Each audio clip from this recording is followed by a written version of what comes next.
Hey there, it's Tech Tuesday, and today we're going to be talking about 5G mobile service or cellular service. So we'll be right back.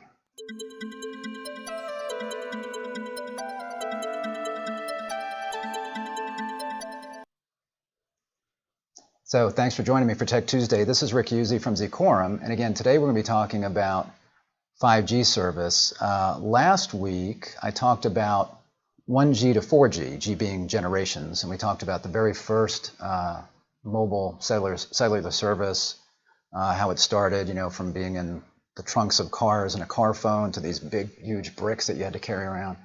And as the technology improved, the phones got smaller and smaller. They could do more, phones got smaller and smaller and smaller, and then they started getting a little bit bigger as we changed the way we used our phones. We started needing bigger screens for those kinds of things. So we're currently, 4G is pretty prevalent today, but 5G is the next thing. And the reason for that, well, one thing is the phone is not the focus anymore for people, right?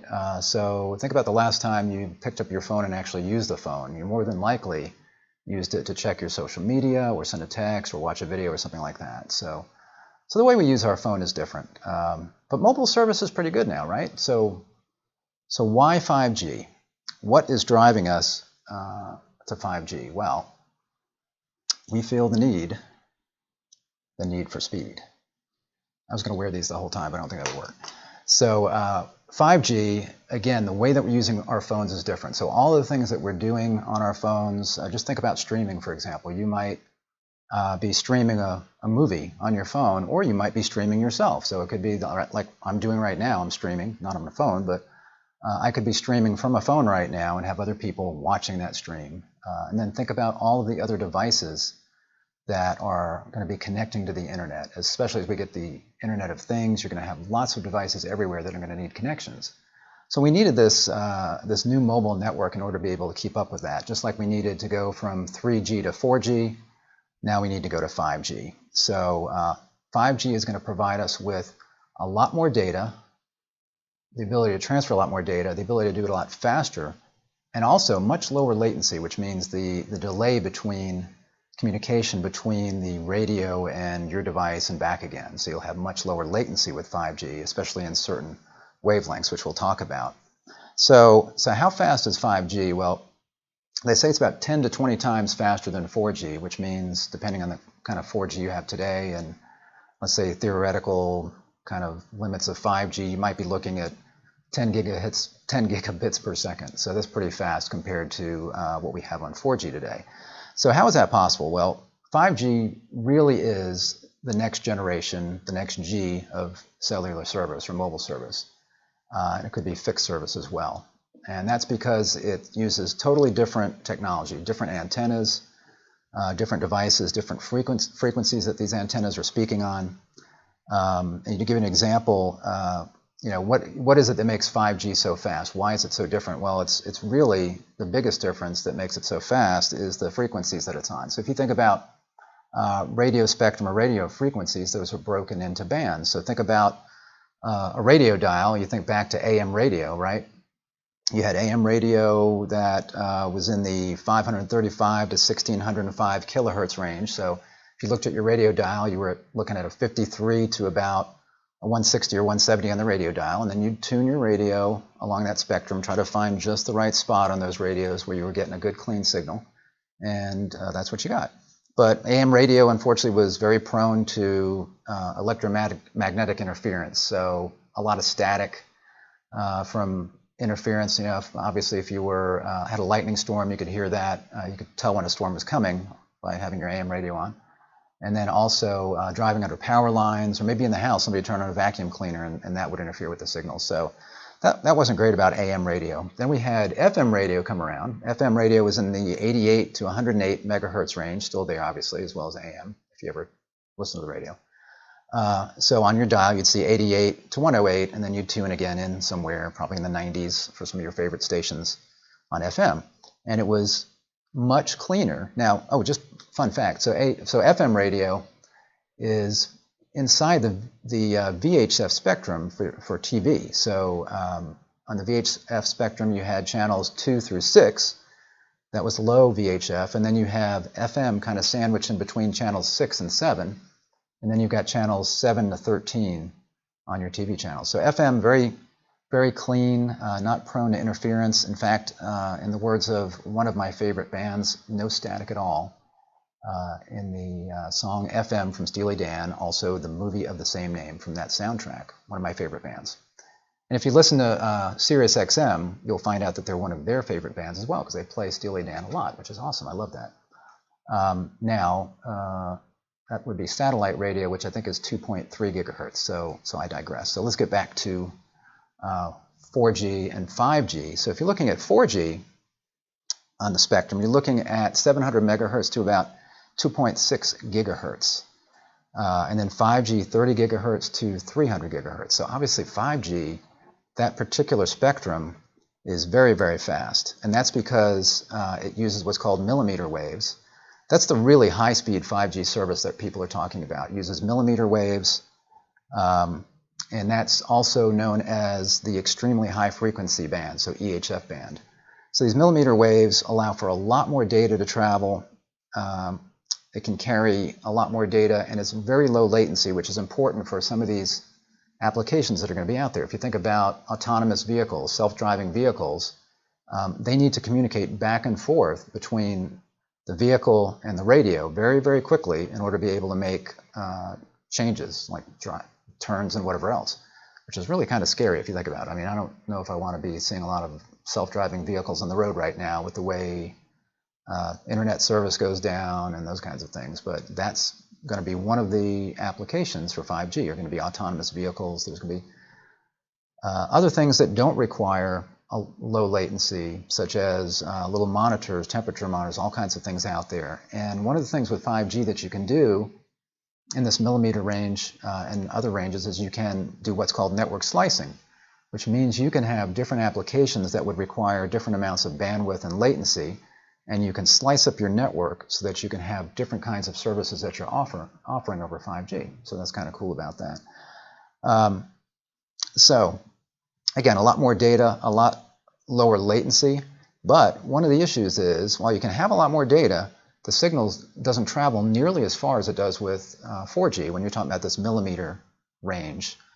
So, and one of the reasons is you need line of sight, and the reason you need line of sight is because that signal is absorbed by things like trees and buildings and rain and moisture in the air. Even humidity will make that signal degrade, or what's called attenuation, a degradation of the signal.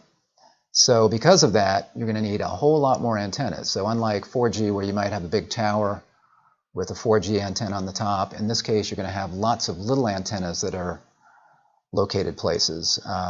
They use smaller active antenna systems, which are called small cells, and they're a lot more sophisticated. So with these antennas, you can actually do what's called beamforming. So you've got these small antennas, and rather than like 4G, where you're broadcasting your signal all over the place, kind of globally, with 5G, you can beamform, and you can really focus that beam on the, from the antenna to the radio that needs to pick it up.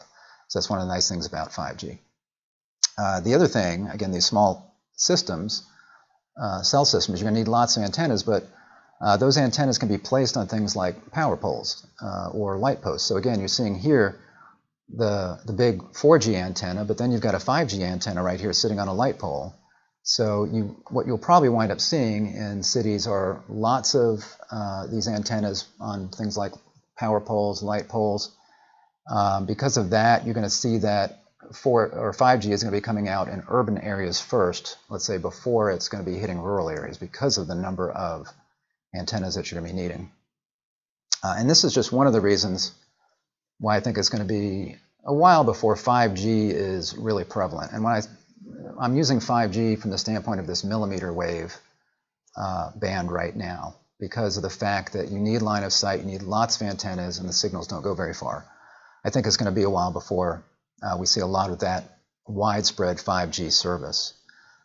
So again, urban areas will be getting that first, and you got to think about the fact that you've got all of these antennas, these small antennas everywhere, sitting on poles and whatnot, and they have to be powered, and they have to be connecting to each other. So that's another reason that it's kind of hard to deploy these things all over the place.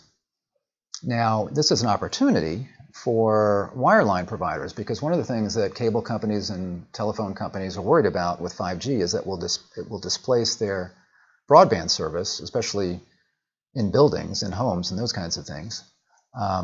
But there is an opportunity there because of the fact that you've got so many antennas. These operators that are operating these 5G networks are going to need backhaul, so they usually do need backhaul to go from their antenna back to their core network to be able to get back to the internet. But they also need something called front haul. Front haul, the difference in that is with these new antennas, you've got these radio heads that are deployed, and they're separate from the baseband unit. Normally, you would have the baseband unit and the radio head very close to each other, but in these small cells, you've got the radio heads out there. Then you've got centralized baseband units. So you need front haul to get from all these radios back to your baseband units, and then you need backhaul to get from your baseband unit to the carrier's core network out to the internet. So these are opportunities that cable operators and phone companies will have as far as 5G. If they've already got fiber in that area, that's exactly what you would need to do this backhaul and this front haul. So there's an opportunity there if they don't wind up getting into the 5G service themselves. So again, because of the way that 5G operates, I don't think we're going to be seeing it we're not going to be seeing it as something that's in the home right away in a lot of areas. Some are deploying that way now, but you're not going to be able to take your phone, your 5G phone, and it does need to be a 5G phone, one that supports 5G. You're not going to be able to take that and walk around outside. Let's say you're walking around outside and getting a 5G signal. As soon as you walk in the house, it's gone. So that signal's not going to go through the walls. So your phone's going to automatically back off to a 4G connection, or maybe a lower band 5G one, which I'll mention here in a second. So that's another reason I think that we're not going to see a lot of home deployment right away.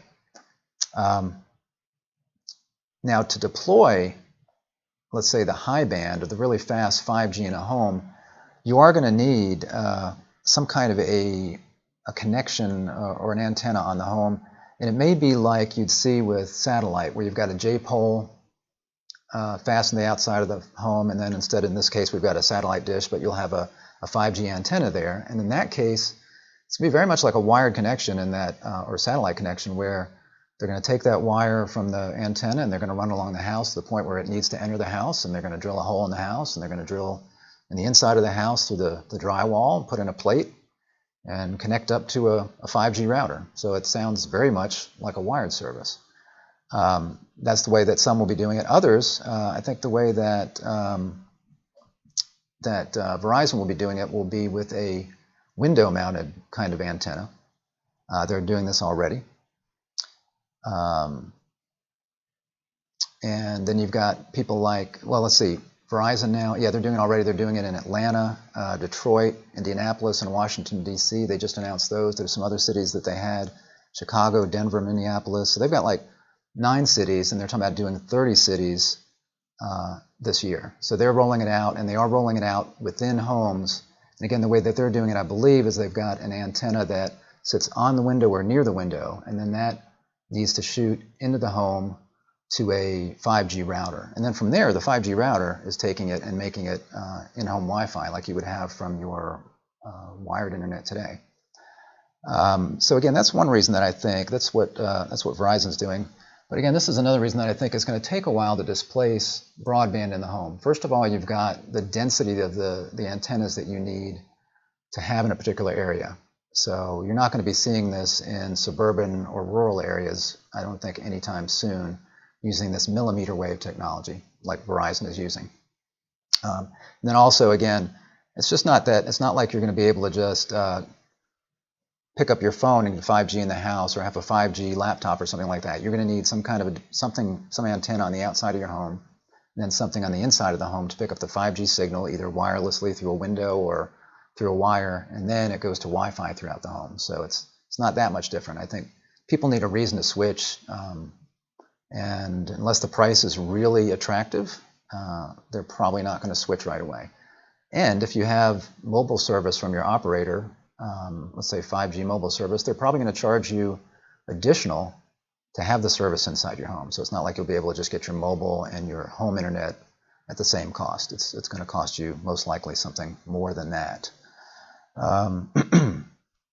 Let's see what else we have here. So the other folks that are doing this, there's AT&T's rolling it out, Sprint's rolling it out. Sprint and T-Mobile will be merging, and they're going to be doing it together. And the way T-Mobile is looking at doing it is their plan is to do more of a right now anyway, is to do more of a full coverage kind of thing using 5G. So they and Sprint are kind of going back and forth on who's doing it better and who's going to have it first and faster. So what T-Mobile's doing is they're actually using different frequencies. So they're using more of a low-band spectrum at 600 megahertz for most of it, as well as some mid-band spectrum that's a little higher than that. So this is going to be slower than millimeter wave. They're going to be able to have fewer cell stations, which is good. So they'll be able to have fewer antennas, and they'll be able to shoot further, which means they'll be able to cover a lot more areas more quickly with what they're calling 5G service. But it's not going to be the 5G that people are talking about that's going to be so fast and have such low latency. But it will be fast. So T-Mobile is rolling that out, and they're going to have that. They already have it out in lots of cities, and going to be offering that to even more cities. So you're going to see them taking that approach, especially as they merge with Sprint and get the frequencies that they have, their spectrum. So you got T-Mobile and Sprint banding together to do that. And then you've got Verizon, which is really going for the millimeter wave small cell stuff as far as in the residential markets. But again, I don't see in the residential markets that displacing wired broadband that quickly.